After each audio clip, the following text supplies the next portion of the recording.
Estamos de volta. Neste momento, a Flip apresenta bate-papo dos editores Rogério Generoso e David Almeida sobre o emprego da literatura como ferramenta da educação com a participação. Vamos ao bate-papo. Bom dia, boa tarde, boa noite, assistentes do canal Arte Agora, no âmbito da Eflip. Meu nome é Rogério Generoso e estou aqui hoje e vou falar com o CEO da editora Ser Poeta, Davidson Almeida. Davidson, chegue para cá, homem. Bom dia, boa tarde, boa noite, né, Generoso? Afinal de contas, a gente não sabe de que horas aí o pessoal vai estar assistindo o canal. É um prazer inarrável estar aqui na Flipper, porque é um evento internacional e que vai cada vez mais trazendo aí a literatura contemporânea, pernambucana, brasileira e quiçá internacional para uma vitrine, né? Então, para a gente é muito satisfatório. Um abraço. Legal, Davidson. Muito obrigado pela deferência. Davidson, nós trouxemos você aqui hoje para debater, porque o tema geral da Eflip cultura e educação, né? Especificamente a literatura como ferramenta para o conhecimento, para a educação. Isso de forma bem geral. E nós sabemos que a editora Ser Poeta tem alguns trabalhos dentro das escolas, né, dos colégios públicos e privados também, creio. Se não tem, vai passar a ter, pela visibilidade de colégios particulares, né? E nós queríamos saber qual é o seu pensamento, qual é o pensamento da Ser Poeta, da literatura perpassada pela educação e da educação perpassada pela cultura, pela literatura em específico. Como é que você vê esse viés mão dupla? Bom, Generoso, eu acredito que não deveria nem ter uma, um engessamento, né, quando a gente se fala da cultura e da educação. O que eu quero falar isso é o seguinte: houve a proposta de a gente trazer as escolas em tempo integrais. E aí, pela falta, talvez, dos governantes de conhecimento sobre o que é produtores culturais, passa-se então os professores educadores e artes educadores para dar o complemento dessas aulas, né? Ou seja, um professor que é formado na história da arte, ele vai ali dar a aula de teatro, de música, de literatura, de poesia, e aí as escolas não têm funcionado integrais como deveria. Trazer os artistas, os literários, e seja da arte, de uma forma geral, para a educação, é mostrar para a juventude que é possível que seu fazer literário, seu fazer cultural, possa ser uma profissão. E o melhor caminho para que isso aconteça é através da educação. A gente sabe que no nosso país há uma dificuldade muito grande de entender que o fazer literário, o fazer cultural também é trabalho. Entendes? Então, isso é a nova fórmula para a educação. Eu digo nova porque parece algo que já existe, mas que não está sendo implementado como deveria.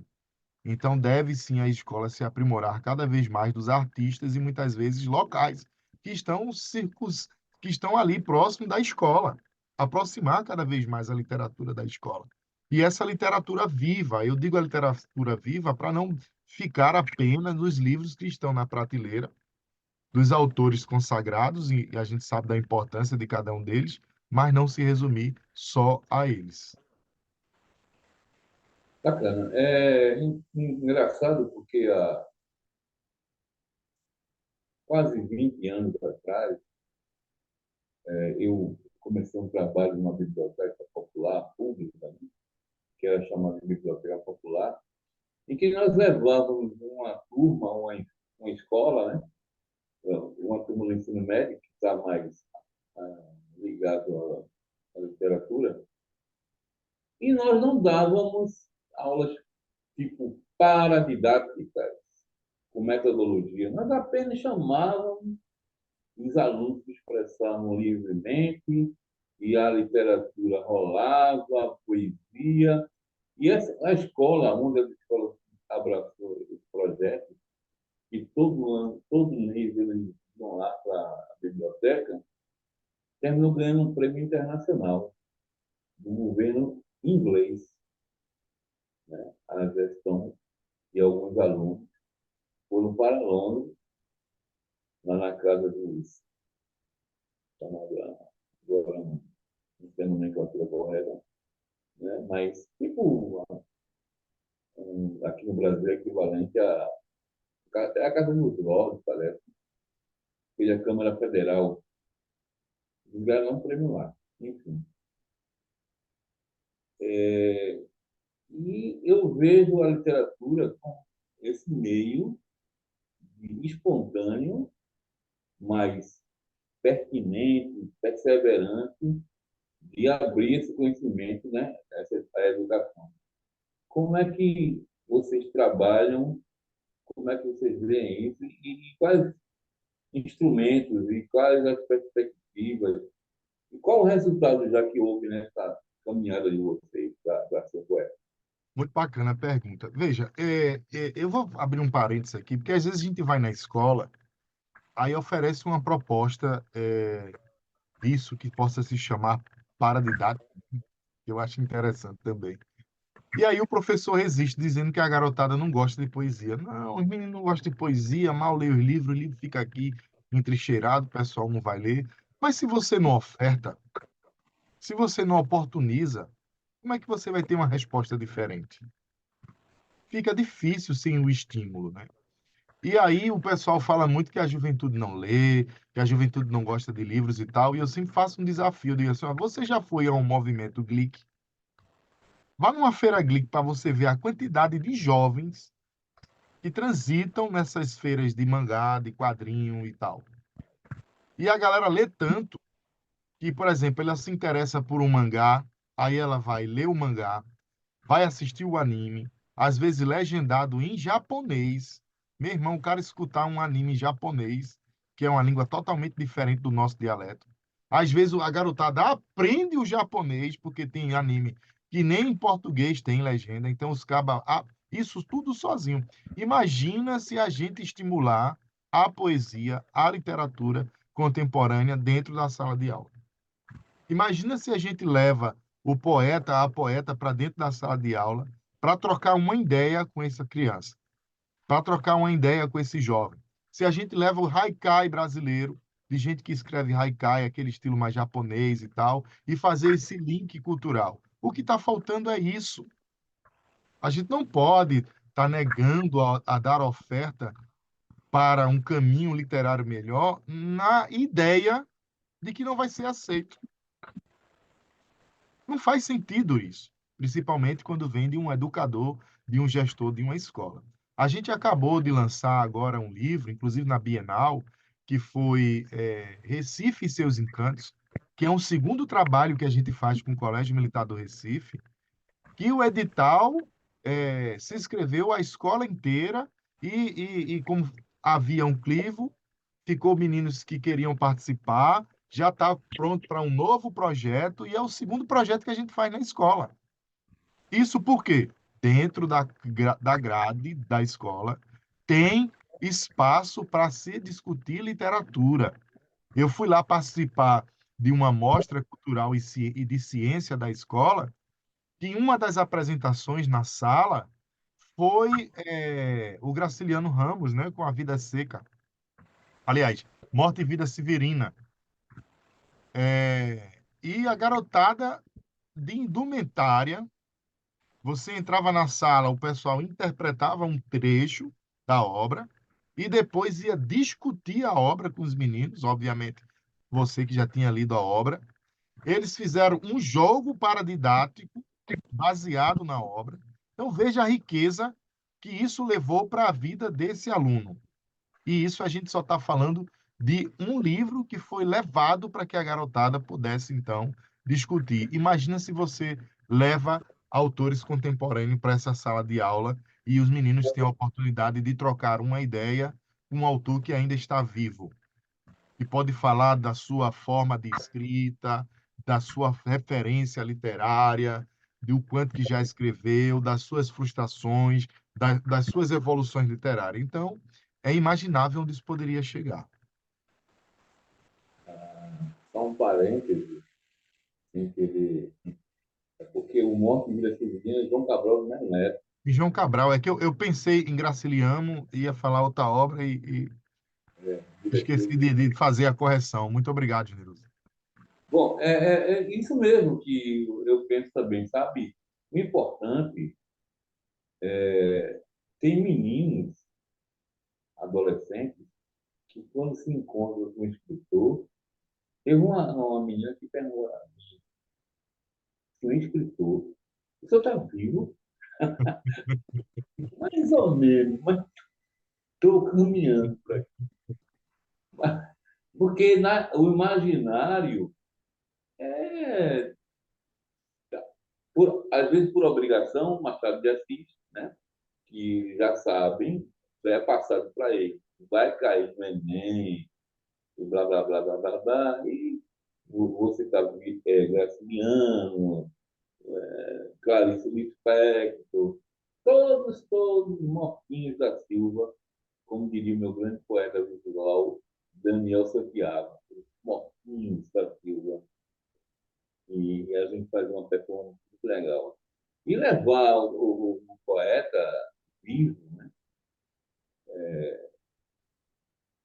É interessantíssimo, porque eu tive essa experiência de levar. Alexandre Santos, que é o nosso curador, já foi para a biblioteca, fala dos romances dele. Olímpio Bono, do outro já nos deixou, mas na época vivo, foi lá. Paulo Brus, Raimundo Carreiro, já deu uma aula na biblioteca que cabiam 50 pessoas no auditório, tinham 200. Tinham 200.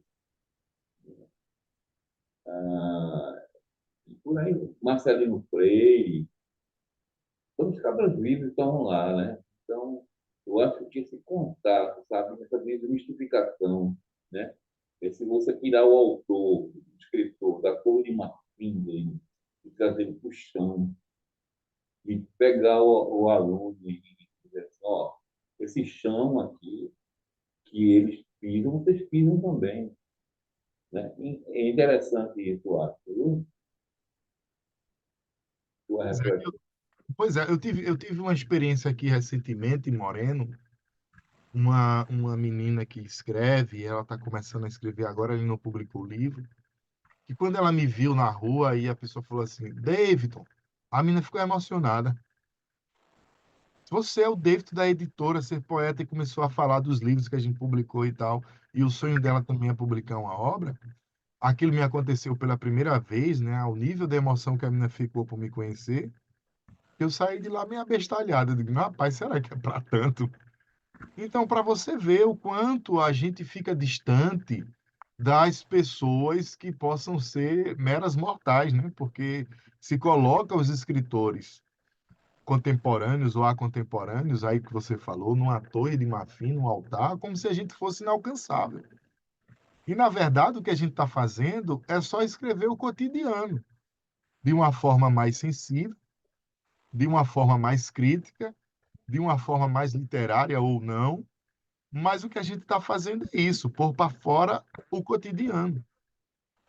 Então, se a gente precisa desse cotidiano para escrever a nossa poética, por que não estar perto dessas pessoas que vivem no cotidiano? Como diz aí o Milton Nascimento, o artista tem que estar onde o povo está. Senão não vale a pena. Outra vez eu vendo o Abu Janra no programa Provocações, que aquilo é. Cada programa daquele é uma pérola enorme que se ficou aí no legado dele. E ele entrevistando, acho que foi um cara jovem, um cara dizendo que queria ficar velho e isolado, não sei o que e tal. Aí ele diz assim: Isso é uma bosta. Você está achando que para se tornar um grande escritor vai ter que viver isolado na torre de um castelo, condenando a humanidade? Isso é uma aposta, você não aprendeu foi nada.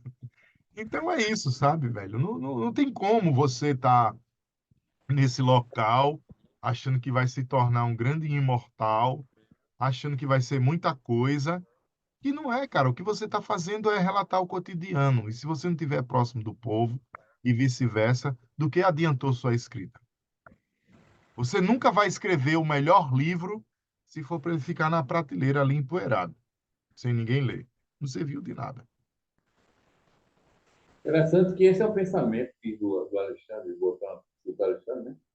Que a gente conversa muito, e ele tem dito que assim, um livro não é a ponta de lança, né? Que alguém escreveu misticamente, de forma, né? Tem todo um pessoal por trás, e se não tiver o leitor, o receptor, né? Não adianta. Folha morta. Né? E isso me fez lembrar uma coisa, tá?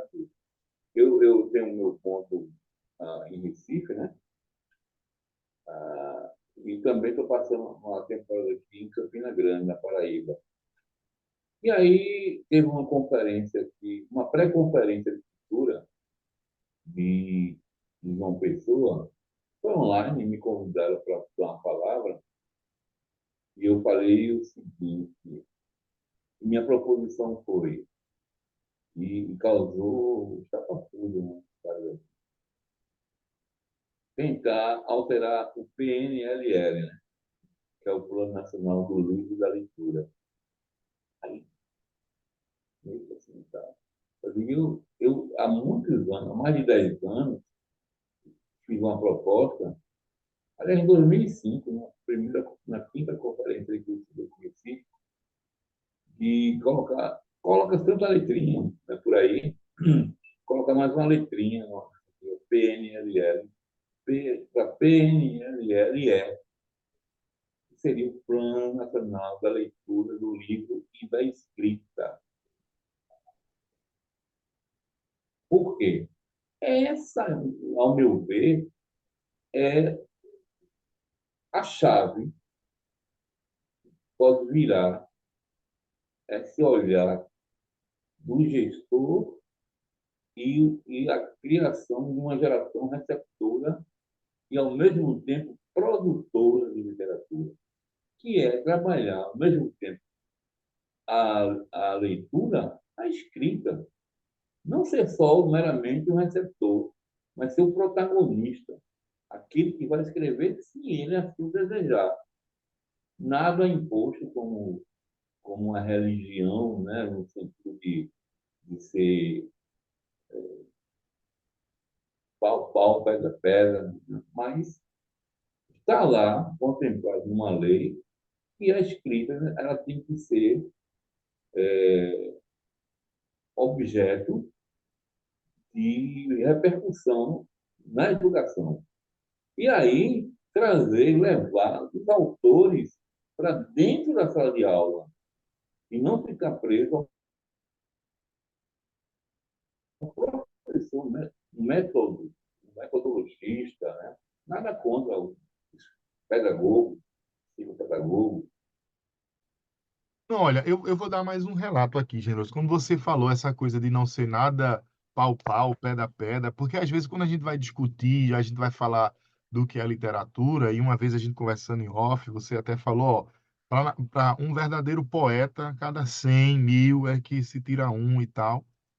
E às vezes isso é interessante, mas não quer dizer que as pessoas que têm escrevido nesses 100 mil parem de escrever achando que todo mundo tem que se tornar um grande escritor, um grande best-seller, porque às vezes o mercado faz muito isso, né? Se você não escrever aquilo que for muito comerciável, não for muito rendável, se você não vender milhões de cópias, é como se não validasse o que você está escrevendo. Não é bem por aí. E eu acredito que é nesse termo que você também está falando, em âmbito geral. E aí a gente fez um concurso aqui, em parceria com o Sindicato dos Professores de Moreno, Sindicato dos Profissionais de Educação de Moreno, e foi justamente abrindo para que as crianças das escolas públicas municipais pudessem fazer inscrição para participar de uma antologia que a gente lança todo ano, que é a antologia Ser Poeta, e cada ano ela tem um tema. uma criança lá me chamou muito a atenção com um poema que ela escreveu. O Vinícius de Moraes tem um poema que é assim: é a flor que beija o beija-flor, ou beija-flor que beija a flor. Aí, como é Vinícius de Moraes, isso é bonito, isso é lindo, isso é maravilhoso, né? E é uma coisa muito simples. E esse menino, acho que na época ele tinha 11 ou era 10 anos, ele escreveu um verso que é mais ou menos assim, um poema, um versinho. Beija-flor, beija-florzinho. Quando tu voas do ninho, o meu coração fica pequenininho. Beija-flor, beija-florzinho. Quando tu retornas para o ninho, o meu coração cresce mais um pouquinho. Então, se você for pegar essa metáfora que uma criança de 11 anos escreveu, estimulada por um concurso, imagina se a gente proporciona os momentos melhores para essa criança, de mais reflexões de leitura, de mais aproximação com novos escritores, que vai levar para ele também outras reflexões poéticas em outros gêneros. Imagina onde essa criança poderia estar no futuro. Às vezes, a maior parte a maior carga negativa que a educação tem, assim, eu acredito, sem desrespeitar nenhum pedagogo, nem sociólogo, e etc., etc., e, sobretudo, na atualidade, é essa obrigação é, que o aluno tem que trazer de volta, né? Aprendeu, tirou a melhor nota, alcançou o objetivo, que às vezes não é, porque nem todo mundo é igual. Outro dia eu estava vendo uma matéria, para a gente entender melhor o que eu estou dizendo, de uma menina que tem TDAH e dislexia, que conseguiu encontrar uma nova fórmula de fazer a equação de primeiro grau e que a menina está sendo, e que essa fórmula que ela fez está sendo estudada em todas as universidades do mundo que trabalham para a matemática. Imagina isso. Se a gente vai aplicar sempre a mesma fórmula para todo mundo. O quanto que a gente está excluindo de possibilidades de inovação em qualquer segmento. Eu acho que essa carga é muito negativa para a educação e tem que começar a mudar. Se fala tanto de trazer um novo ensino, mas não quer mudar naquilo que é tradicional. E para trazer o novo, só vai se fizer revolução literária mesmo, revolução educacional e começar a observar outros métodos de ensinar. Bacana mesmo. É por aí mesmo. E, no mínimo, eu tenho uma experiência, se me permite, que nós fizemos um concurso numa escola pública e teve um boy lá, chamado Boy, que começou a frequentar nosso sarau e disse: oxe, meu irmão. Eu falei: oxe, doido. Fui, né, tá sozinha, Lu. Aí, olha, meu irmão, o seguinte é esse, eu estava ouvindo lá. Eu. E tem um cara que não é florzinha, que sou eu. Enfim, um diálogo rápido. Eu desculpa aí, nada, tá beleza. Agora eu vou soltar uma praga para tu, aí o cara que poeta pega. Eu já vai escrever um poema daqui no final do ano. Pronto. Aí esse cara foi, aí a gente fez concurso na escola dele e ele tirou em terceiro lugar, cara, no concurso. Ele que achava que poesia era para todos. Mas quando ele foi chamado a receber o prêmio dele, a avó dele pediu uma parte que ia falar. E nós entregamos o microfone para ela, fala. Ela queria saber quem foi que organizou, né? Falou para alguém lá, né? Depois eu queria agradecer esse pessoal, tá? A diretora da escola, né, uma diretora, porque durante 15 dias eu soube onde é que Hugo estava. Esse Hugo, ele era lá do Alto da Vizinho, estava começando a se juntar com pessoas que usavam droga, enfim, aquele caminho que a gente sabe que a periferia, infelizmente, tem, né? Não só a periferia, todos os locais está disseminado, né? Mas todo dia ela ficava com o coraçãozinho apertado, aquela senhora, porque ela não sabia se eu ia voltar ou se ia encontrar o cadáver de Hugo de manhã cedo. E ela, durante 15 dias, o passou em casa à noite, escrevendo os poemas dele, e era sobre o naquele tal. Fiquemos todos emocionados. Depois de alguns anos, eu estava entrando no shopping, aí, professor, não ninguém, não sou professor, né? De formação. Professor, caraca, aí eu dizia assim, é comigo, esse é o mesmo. E aí, não, eu não sabia nem lembrar o nome.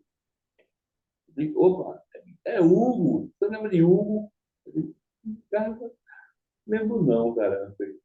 Hugo, eu sou o cara que me chamou de Florzinha, e você jogou uma praga, ó. Eu digo, mas como é que você tá, filho? Eu quero lhe agradecer aqui, porque eu não virei poeta, não, viu? Não virei escritor, não. Mas eu me casei, tenho filho, uma esposa linda, e virei cidadão e trabalho aqui com meu sustento, sustentamento família. Cara, isso aí, quer dizer, a literatura não atingiu ele de forma literal, né? Mas no, de uma forma, digamos, periférica, que é o da né?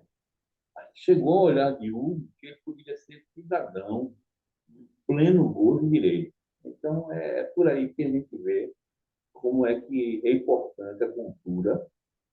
Isso vale para a literatura, como para a capoeira, o teatro, dança, artes visuais, né? Eu quero que você faça suas considerações em cima disso, porque nós já estamos chegando aqui ao nosso final, né? Mas fique à vontade. E, essa é a minha perspectiva. Eu acho que a gente, nesse sentido, comunga muito dessa visão, né? E também a edição de Munho, que os produtores executivos também se, se junta, né, a todos os editores, produtores que pensam assim, que querem difundir no conhecimento, mais ainda a literatura, a cultura, de forma em geral. Eu vou aproveitar o espaço, já que a gente está falando desse tema, antes de me despedir, educação e literatura, enfim, e dizer para você que vai estar assistindo, né, a esta entrevista, essa live, a Flipo, que comece a pensar de que forma vocês irão multiplicar isso nas escolas, sobretudo gestores que tiver acesso a este vídeo, né? Porque através de vocês é que podem ser a chave para mudar. Porque às vezes eu vejo gestores muito preocupados com o prédio, né? Todo ano ele pinta a escola, todo ano ele cuida do telhado, todo ano ele quer fazer melhorias na escola, bota o ar-condicionado na escola, mas não quer cuidar daquilo que é o humano. Aí, às vezes você tem escolas aí que são referências com arquitetura linda, mas não está conseguindo atingir o coeficiente daquilo que é humano, que é resgatar vidas, transformar pessoas em cidadãos, dar outras perspectivas melhores de vida, porque a preocupação fica maior naquilo que é material. E aí, para agradecer, assim, tá na Flipper mais uma vez, é uma grande satisfação. Eu tenho você como referência na literatura contemporânea, o Alexandre. E eu já disse aqui em outros momentos que mais jovens, eu curtia o trabalho de vocês, andando ali pelas ruas de Casa Amarela, e vocês foram referência, né? Tá sempre aí levando uma vitrine da literatura. Um evento como esse jamais pode deixar de existir. Ele tem que sempre ser um acrescente a cada ano, porque com isso a gente só cresce juntos. Porque se a gente não tiver lugares para trocar ideias como essa, para a gente poder falar francamente, sem nenhum tipo de censura, como é a feira, a Flipper, né? Sem nenhuma maquiagem, trazendo pessoas assim que estão na resistência, na ponta de lança do ponto de vista da luta da literatura, onde é que nós iremos aparecer? Então, esse trabalho, ao mesmo tempo que é um trabalho de resistência, que a Flipper já vem fazendo há anos, é um trabalho também para dar destaque para o outro. Então, isso é importante. Então, que vocês sejam perseverantes a cada ano, não pensem em desistir nunca, porque Se vocês desistem, atrás de vocês também não irão desistir muita gente. Então, vocês são referência de luta literária mesmo, de fato, dentro do nosso estado. Mas é isso, agradecer sempre as pessoas que nos acompanham, que vai estar assistindo com certeza esta live, que vai estar deixando aí seus recados e quem tiver qualquer ideia que possa multiplicar com a literatura, dizer que a editora Ser Poeta está à disposição para que a gente possa sempre somar. E como eu sempre digo, né? Se você não vem para somar, suma, e é bem isso, porque sonho que se sonha só é apenas um sonho que se sonha só, e sonho que se sonha junto é o começo da realidade. David, um abraço, muito obrigado e a Eflip continua com a sua programação. Tchau, gente. Parabenizando editores Rogério Generoso e David Almeida pela magnífica apresentação, vamos a uma rápida pausa na transmissão.